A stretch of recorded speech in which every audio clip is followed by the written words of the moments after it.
It's New York City Climate Week, and we asked 50 different people one question. Are you optimistic or pessimistic about the environment?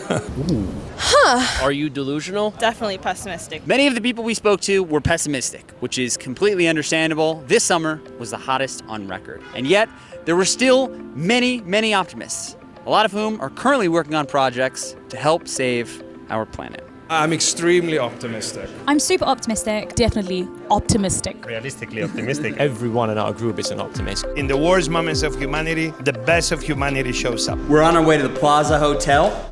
This week, finalists for the 2023 Earthshot Prize were announced. And we got the chance to speak to finalists across 5 different categories to learn why we should be optimistic too. It's really hectic in here. Can you introduce yourself? My name's Sam Elsom. I'm the CEO and co-founder of a company called Sea Forest. We grow a special seaweed that when it can be fed to livestock, it can virtually eliminate methane emissions, which is important because they make up about 70% of our agricultural emissions. Hi, I'm Natasha, one of the founders and the CEO of Low Carbon Materials. What is Low Carbon Materials, LCM? Yeah, so Low Carbon Materials develops materials that are lower carbon or more environmentally friendly than incumbents. So our first product is a gravel-like material for concrete, which is one of the most polluting materials globally. Tell us about Wild Aid's marine program and what you're doing. So we're working with ocean leaders around the world to empower them to build effective enforcement systems to protect priority marine areas. Best estimates are at least 20% of the world's fish catch is caught illegally. I mean, a quarter of the world's marine mammal species are in danger of extinction. So you guys are saving our oceans. That's the idea. My name is Jan Verbeek. I'm a scientific manager at Sea Forest. What's Sea Forester? So Sea Forest is an environmental impact organization that's trying to tackle one of these alarming disappearance of coastal marine habitats. And we are predominantly focusing on seaweeds because they create these impressive underwater seascapes that are hotspots for biodiversity. They support coastal fisheries, they clean up water, they sequester carbon. It's quite valuable habitats both ecologically but also economically. So we love to spend time on the water, sailing and surfing, and we were confronted with all the plastic that we were seeing in the water. So we came up with a solution that we call the Great Bubble Barrier. It catches plastic in rivers before it flows into the ocean. And it's basically a tube that we place on the bottom of a waterway with little holes in it.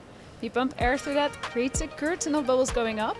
And those bubbles can kind of divert and guide all plastic in waterways if you place it diagonally to the side of a river.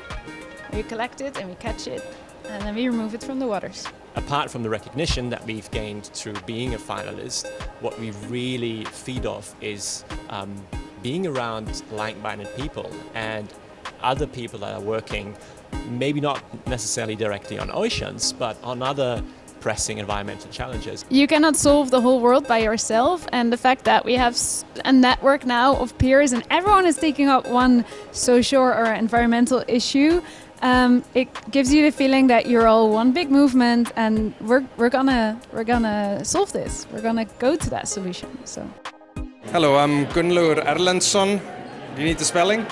I'm the founder of Enzo, and we do better tires for electric vehicles. We're actually now today breathing more tire dust than tailpipe dust. We're able both to extend the range of electric cars and reduce the pollution that comes off the tires. Hi, my name is Charlotte Magai. I'm from Nairobi, Kenya. I'm one of the Earthshot Prize winners from 2022, and I run a company called Mukuru Clean Stoves. Tell me about Mukuru Clean Stoves. What we do is we recycle waste metal, and then we use that to manufacture improved cook stoves.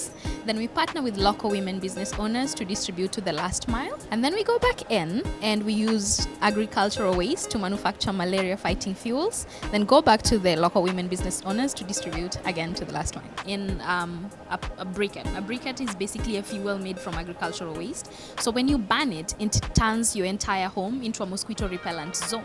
And that continues, the protection is there for 8 hours. Incredible. Thank you so much. Thank you so much. My name is Brandon. I'm one of the founders of Amped Energy. We build very big batteries that power up heavy industries with a major focus on the construction industry and how we build cities. I've heard that this is a very difficult problem to try and solve? Well, it is and it isn't. Obviously, there are a lot of technological sort of, hurdles that have, that we've already overcome, but that have, there are other technological hurdles that have yet to be overcome. But I take sort of, I take home from what we've done with computing, with respect to energy storage. We're kind of like where computers were back in the 80s and 90s when they were very basic and you didn't have too many applications, and over time that just grew and blossomed. My name is Nidhi Pant and I'm the co-founder of S4S Technologies. My name is Ganesh. I am one of the co-founder at S4S Technologies. We work at the intersection of reducing food wastage, empowering women farmers and giving energy access to vulnerable communities. We are working with 2,000 women entrepreneurs who are using the equipment that we provide, and they use their farm produce that would go wasted and convert that into food ingredients. What's going on? So I'm Pierre. I'm Rodrigo, and we are the co-founders of Notpla, which mission is to make plastic packaging disappear. And so for that we use seaweed as a replacement for all the plastic, and we have lots of different products. But if we use seaweed, it's natural, it's biodegradable, and in some cases it's even edible.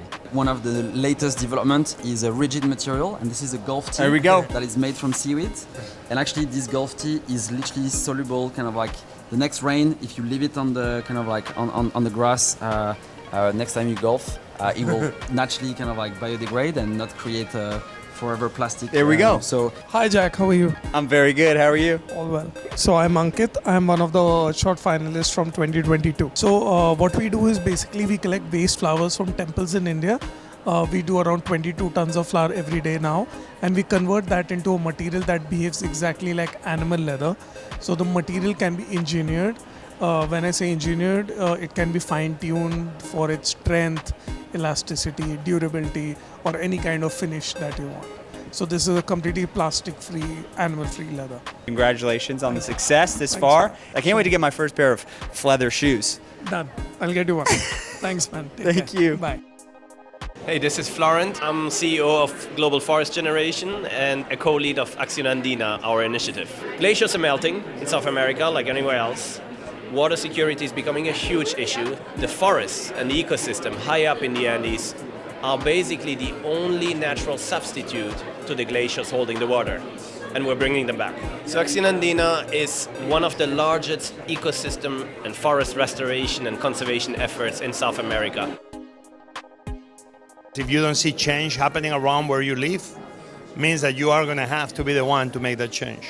So I know the world is highly overwhelming these days, but you're going to start by helping one person, or you're going to start donating your time or your know-how in a soup kitchen, or you can help a poor person with their finances to help them do better use of whatever little money they have.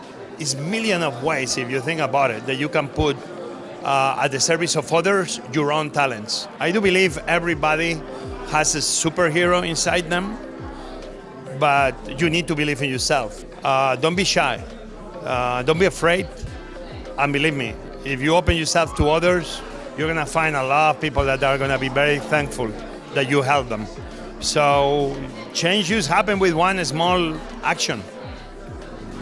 Wake up and choose what action you want it to be, and there you will see the change you are seeking in the world. Thank you. Appreciate it. As we were shooting these interviews this week, I was obviously on camera asking questions. Kieran was behind the camera.